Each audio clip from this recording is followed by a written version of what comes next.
Welcome. This is the fourth episode in my series of It's So Hot That. This is meant to be the antidote to those silly videos you see on YouTube where people cherry pick cold weather events around the world to try to prove that the Earth is cooling, when in fact it's warming. I use the same criteria as they do, reports from local media about particularly extreme events, but these are the events that they miss out, the ones that are hot. First, perhaps we should remind ourselves what are really hot weather phenomena and what are cold weather phenomena.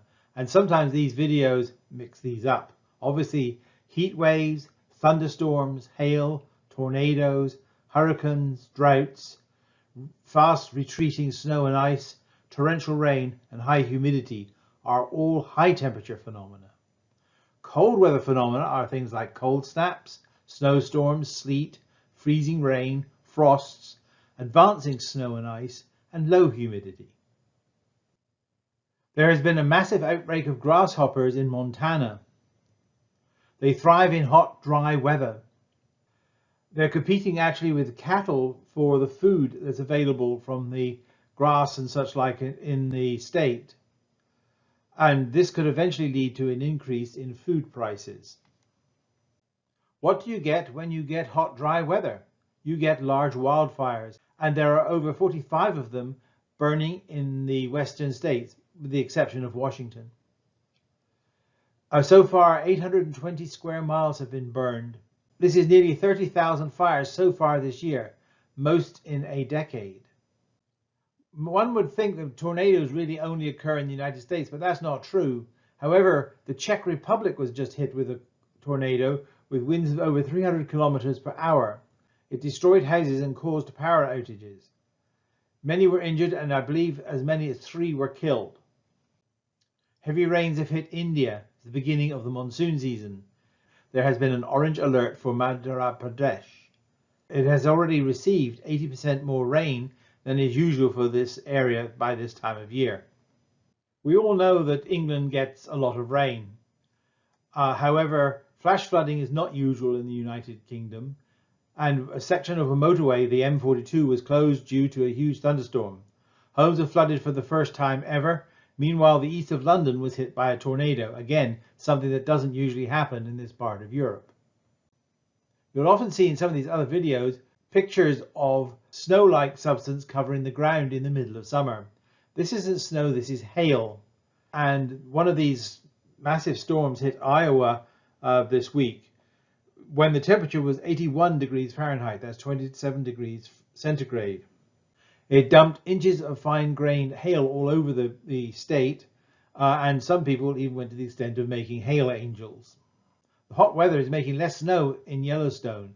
The average snowfall is down by an average of nearly a meter since 1950, and temperatures over the last few decades are hotter than for over 800,000 years, according to some geologists. Now, it's not usual that you get hot weather in Vancouver, but the temperature records there have been shattered for the last few days. Western Canada is hotter than Dubai at the moment. The heat dome extends from the Arctic Circle to Alberta, Edmonton, and Calgary. A new all-time high was set for anywhere in Canada at 46.6 degrees centigrade. That's 116 degrees Fahrenheit. The weather doesn't necessarily know anything about international borders. So just south of the Canadian border, Seattle has been setting new temperature records as well. Seattle on Sunday set a new temperature record of 104 degrees Fahrenheit. That's 40 degrees centigrade. Remember, a lot of folks there don't have air conditioning. It then broke Sunday's record on Monday afternoon, registering 106 degrees Fahrenheit. That's 41 degrees centigrade. But it wasn't over yet. By Monday evening, it broke it again, reaching 108 degrees Fahrenheit. That's 42 degrees centigrade. It's sad when you break a 100-year-old record in 3 times in less than 2 days. Lake Powell is at the recorded lowest level since it was built. You can tell where the normal water level is by this white mark on the rocks behind. We are barely 4 weeks into the hurricane season, and we've already had 4 tropical storms form, 2 in the last week.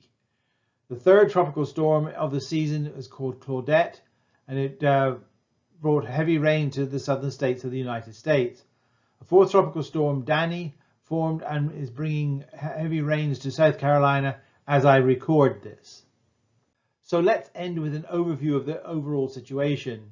In the last week, we've had 1,500 new record highs and only 520 new record lows.